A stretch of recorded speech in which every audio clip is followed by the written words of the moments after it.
Hi everyone, Adam from EVO here, and today I'm going to be showing you how to get started connecting your EVO interface to Bitwig Studio. This process is the same for the EVO 4, EVO 8 and the EVO 16. But first things first, before we look at any DAWs, we're going to look at plugging in and getting started with our EVO interface. In this case, I'm going to use the EVO 8, and we're going to get this working with the EVO mixer and have a microphone plugged in and working, ready to go. First thing I'm going to do is get my EVO interface, in this case the EVO 8, and I'm using a Mac, so I'm going to use the USB-C to C cable, although you can use a USB-C to A cable as well, and plug that straight in to my Mac. That also works with Windows.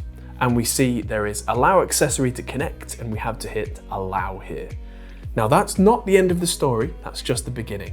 If you do need to use all the functionality on the EVO 8, including all the phantom power, we do recommend using the USB-C port, because USB-A may not be able to provide all the power. There are exceptions, but USB-C is our recommendation. Next thing we have to do is install the EVO drivers. So to find those, we're going to go to our browser and head to the evo.audio website. Link is down below in the description. Here you can find the products tab and go to the page for whatever EVO interface you have, in my case the EVO 8.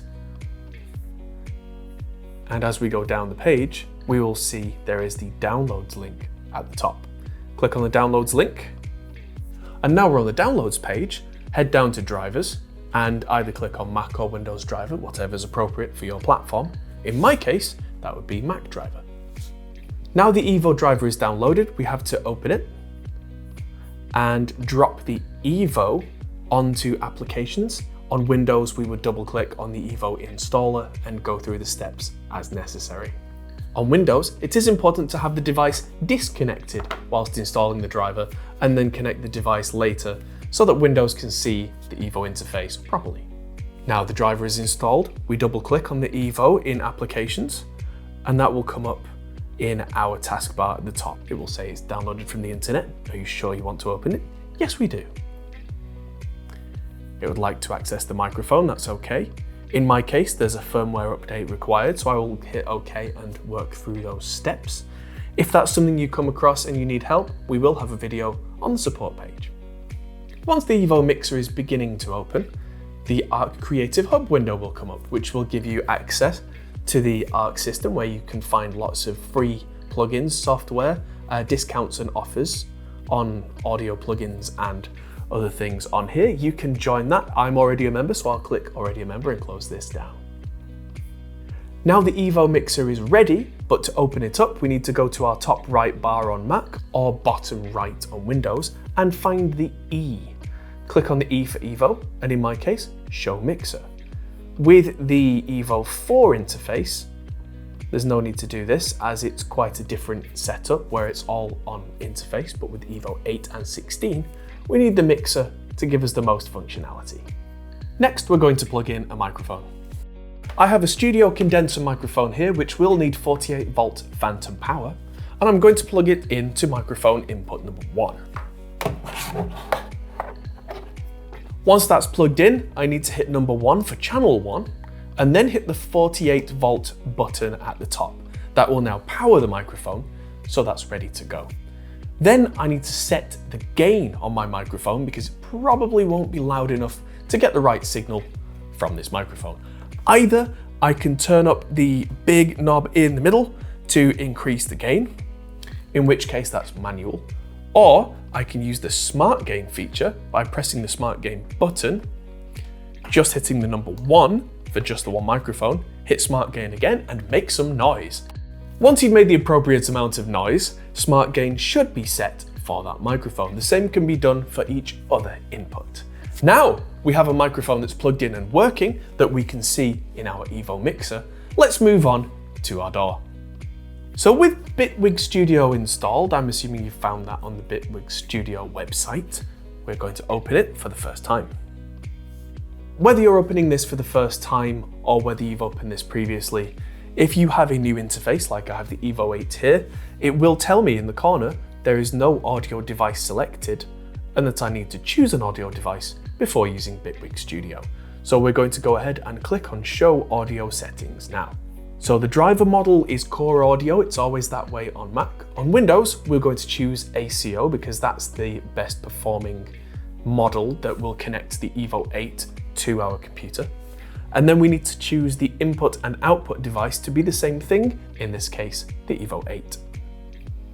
By selecting both of those, the rest of the settings have now come up. By selecting EVO 8 for input and output, that has now come up with a whole set of settings that we can change. The first thing is sample rate. Now, sample rate for what we're doing is something we have to select quite early on. 44,100 or 44.1K as you'll often hear it called, is the standard for CD production. 48,000 or 48 kilohertz is the standard that's often used for film production, DVD, YouTube, anything that might involve video. There is 88.2 and 96K. Those are often used for more esoteric production methods. Those are the kind of things where if you know that you need it, you know that you need it. I'm going to choose 48,000 here. Now, block size is currently set to auto. Block size is to do with latency and buffers.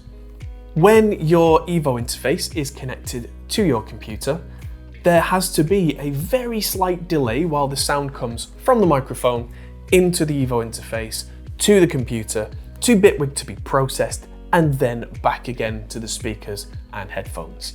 Now, depending on how modern and high power your computer is, you may be able to reduce this buffer somewhat so that you get a lower latency or a lower delay, so it's more comfortable to work with. However, the penalty can be that, especially with either an older computer or a very complex, high demand project, you can find that you start getting pops and clicks, otherwise known as dropouts or buffer underruns. The way to relieve those pops and clicks is to bring this block size up from where it is, usually to the next setting, in this case going from 256 samples to 512. Now we're also going to set inputs and outputs. So the input buses, we've currently got a stereo in of 1 and 2. I'm going to add another mono bus, so input 1 here. So I'm going to go to add mono and make sure that's mono in 1 selected. Although I could have plenty more monos. So if I keep doing that for all of these, I could have mono in 1, 2, 3, 4, 5, 6, which would be the 4 microphone preamps, and then the loopback input and output as well. I'm going to delete the 5 and 6 here, the mono ones, and add a stereo, which is the loopback on 5 and 6, useful for streamers. For the output buses as well, I can add, let's say, headphones and change their output to 5 and 6, because on the back of the EVO we have 1 and 2, 3 and 4, and then we have separate headphones, which I can go back to our EVO mixer here and set a few settings to make that a separate headphone out. If we go to Setup and Enable Artist Mix, that gives us a second output on 3 and 4, and if I make this window larger, you will see more inputs and outputs. I'm going to simplify this for the purposes of this video and leave us with just output 1 and 2 as the speakers or headphones, and with stereo in and mono in using these inputs, but you can add more outputs and inputs as needed. Once we close that window, there's a large button at the top which is Activate Audio Engine. Now, once the audio engine is activated, we're off. Now we can get recording, and our default project has an instrument ready to go and audio. So to get more audio, we're going to hit record on the audio channel here, and I'm going to change the input at the bottom left from stereo in to mono in. And now we should see equal levels coming in from this microphone as I talk. Now we can hear this being processed through Bitwig Studio, and if I was to add any effects on this audio channel, you would hear them, but that does incur that latency with the block size that we talked about earlier. So what we can do here is we can turn this off and suddenly you won't hear that. But if we go to our EVO mixer, you can see the levels moving on channel 1. If I was to drag the fader all the way up, you would then hear that in near zero latency through the microphone, through EVO 8, and then out through the speakers and the headphone outputs.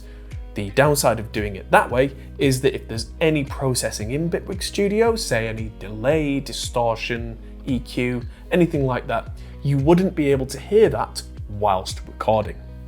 Conversely, if I turn this off in the EVO mixer and make sure I can hear it in Bitwig Studio, any processing that you would like to apply there, you would hear, but with that short latency where the signal has to go through Bitwig Studio.